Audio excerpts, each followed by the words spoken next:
السلام علیکم و رحمت الله و برکاته. برادران و خواهران عزتمند گرامی قدر، پیامبر اسلام صلی الله علیه و سلم آخرین حجی که کرد حضرت بعد اون وفات کرد، این حجت الوداع بود.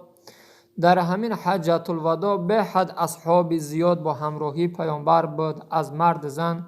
پیامبر بر آواز بلند به اصحاب خود فریاد زد، گفت امروز من بهر شما نصیحت میکنم که بعد از شما انسان‌های میآیند، با آنها برسانه که پیامبر چی گفت.